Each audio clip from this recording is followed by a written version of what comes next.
They said that bitch had a cough for like, what, 4 minutes? She could have just dropped dead, man. Isaiah 25:7.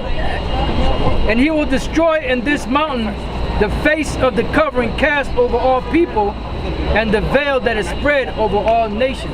Yeah, the covering cast, an example of that is these fake nationalities, like Afro-American and black, and the Lord is going to destroy it by bringing out the truth, by bringing out the truth who we really are. That's how that covering cast is going to be destroyed.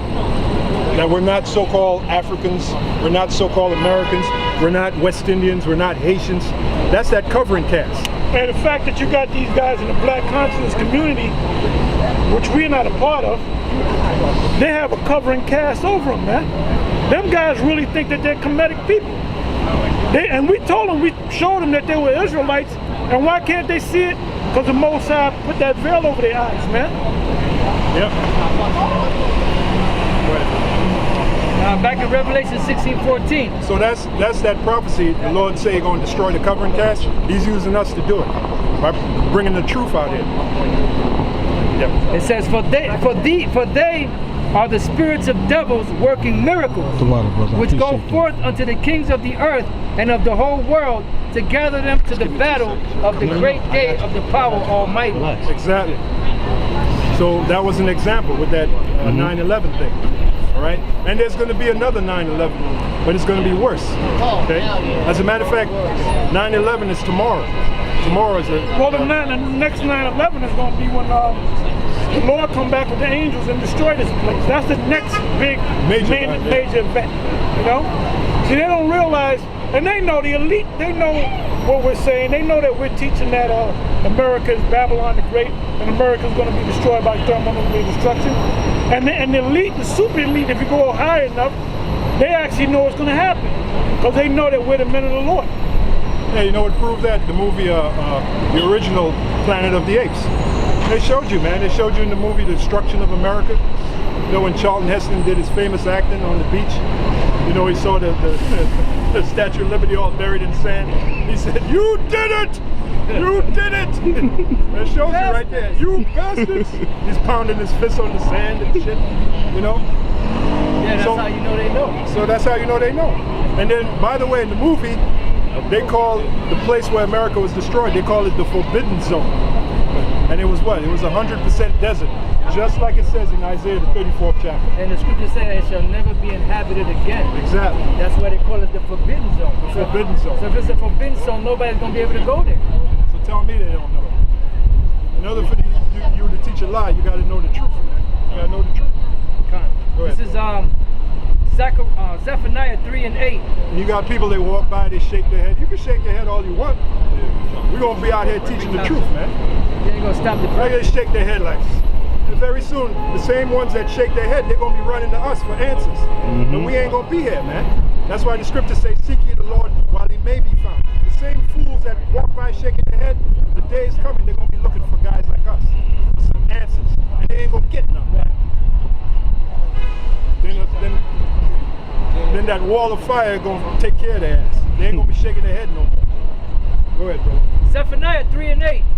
Therefore wait ye upon me, saith the Lord, until the day that I rise up to the prey.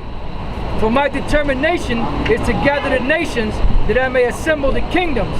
And he's doing that in the Persian Gulf. All right, the armies are getting together. Okay?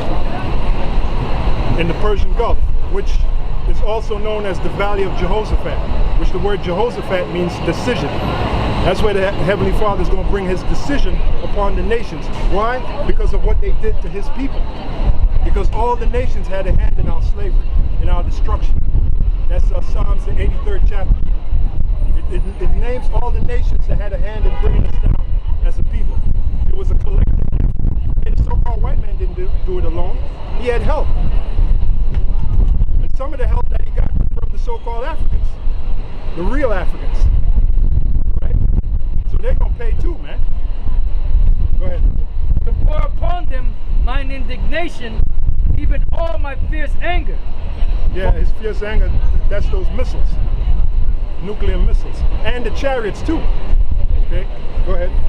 For all the earth shall be devoured with the fire of my jealousy. From those missiles. And from the chariots, because the chariots are going to come. They're going to shoot fire on these buildings. They're going to shoot fire on people. They're going to shoot fire on these tanks, these weapons. Oh, when those fighter jets fly up into the skies, the chariots are going to destroy them. Because those chariots, man, they do amazing things, man. There's films of the chariot flying this way, and all of a sudden it just take off that way. Esau don't have a jet that can do that. That jet would rip apart. The G-force alone would break apart that jet. But these chariots, they defy the G-force. They defy gravity. They're spirits. The chariots are actually spirits. It tells you that in Ezekiel, the first chapter. All right? Go ahead, bro. And we're supposed to be prophesying about all of that, man.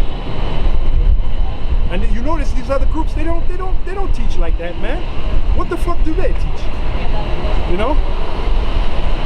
Then they wear these fancy garments and shit, these big ass armbands, fucking armband from here to here, man. Like they're gonna block bullets and shit, you know?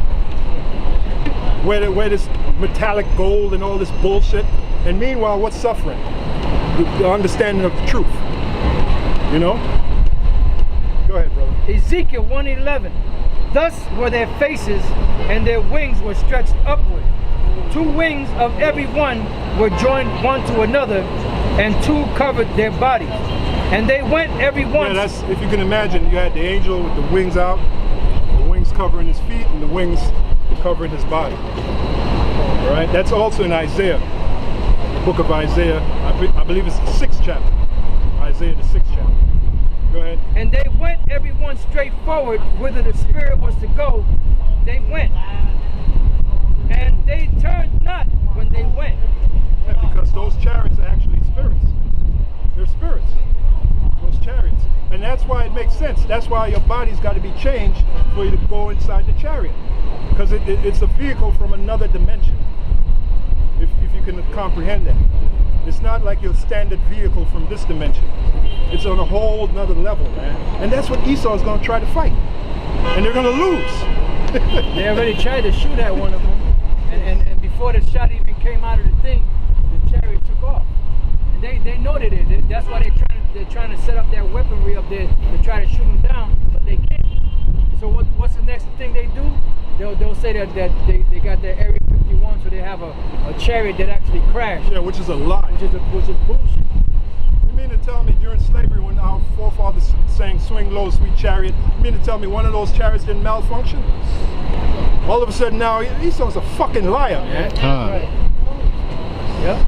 All throughout history, from the beginning of the creation, you haven't seen a chariot crash somewhere.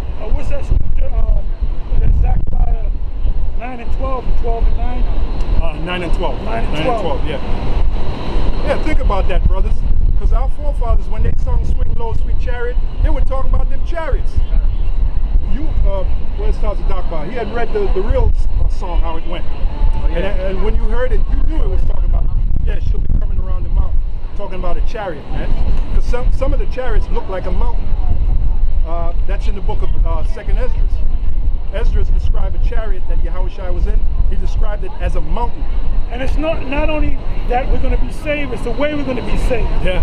The ones that part where it speaks about salvation, it's the way you're going to be saved. It's going to be spectacular. The whole world's going to see it. It's going to be a major event.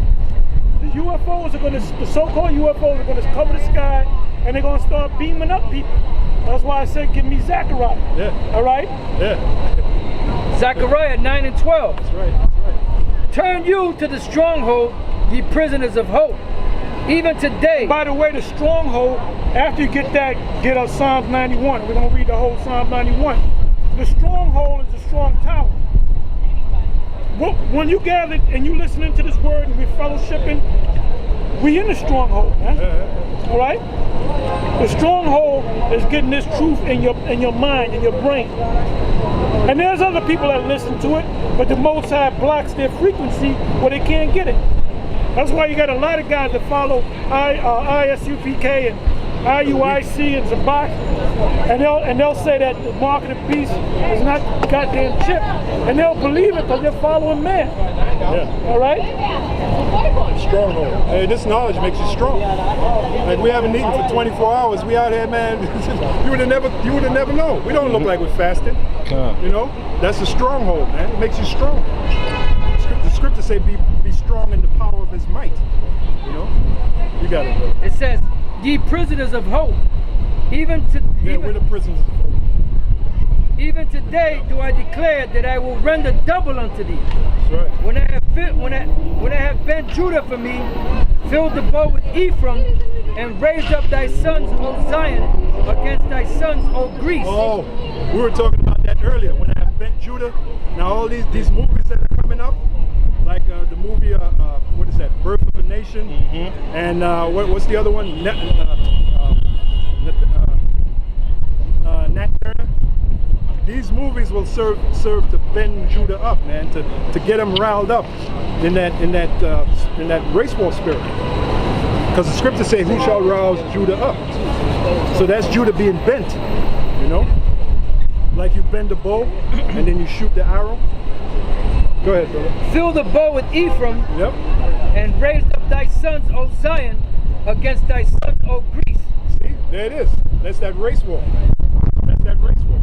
So those movies that's coming out, it's not by a coincidence. That's the Spirit of the Lord rising up Judah, rising them up, waking their spirits up, you know, to bring them head to head with Esau, Jacob versus Esau. And it's for us to just stand by and watch it, man. You know, comment on it and watch it. Because we're the prophets. Go ahead, brother. And made thee as a sword, a mighty man, and the Lord shall be seen. Yeah. That's what that means. Killing them. And the Lord said, and the Lord shall be seen over them. The Lord shall be seen over them. Yep. Go ahead. Chariots. Yep. And the Spirit of the Lord Yahweh Shem Yahushai. Hey, the Lord is seen on us right now. The Spirit of the Lord Yahweh Shem Yahushai. That's why when people walk by, they see that glow. They see. You know that cargo ship that was down there in Florida that exploded? There's videos out where the ship didn't even ignite, that a force came and bent the ship and blew it up from the inside out. So that was some spiritual force that did that. That's right. Upsetting their enterprise, man. That's right. You know? And that's going to escalate more and more, man. You know, very soon the Most High going to make it real apparent that He's the one doing all these amazing things. You know? Go ahead, brother. And the Lord shall be seen over them, and His arrow shall go forth as the lightning. And the Lord power shall blow the trumpet, and shall go forth with whirlwinds of the south. Yeah, that's those chariots. Because the scriptures tell us when Yahushua come, He's going to come like you see, like birds when they fly, when they go as birds flying. What's that, Isaiah 31? Bring that out real quick. Isaiah 31:5. So when Yahushua comes back, it's going to be like a military formation. Right. We're going to read it. That's why Yahushua said, if they tell you, lo, He's in the desert, or lo, He's in the secret mountains, believe it or believe it not. Well, you got a lot of Israelite groups that's going to say that. Yeah. Just like this guy, Carr, the GOCC, popularized, a couple of years back, he had all them people going over there to Egypt, man. Then they started coming, he had them stranded out there, and guess what happened? A couple of years later, he changed that. Now he's teaching, you got to stay here. So anybody that follows that dude, hey, you know what? You're going to get what you got coming. That's right. You got it, bro. Isaiah 31:5. As birds flying, so will the Lord power of hosts defend Jerusalem. Defending also, He will deliver it. Yeah, read that again. As birds flying, so will the Lord of hosts defend Jerusalem. Right. Now, when you see birds flying, when they go down south, when they're migrating down south, how do they fly? You got that one bird, right, leading the rest of the birds. So that's Yahushua. That's how He's coming back. He's going to be leading the rest of the chariots. The King of Kings, the Lord of Lords, coming in this great power, leading the rest of His army. And guess who's going to be with him? Michael the Archangel. It tells you that in Daniel, the 12th chapter. Right. It says, as birds flying, so will the Lord of hosts defend Jerusalem. Defend Jerusalem, meaning the elect. Because pursuant to Matthew 24, he's coming to gather his elect. All right? But he's coming in a glorious fashion. Go ahead, brother. Defending also, he will deliver it.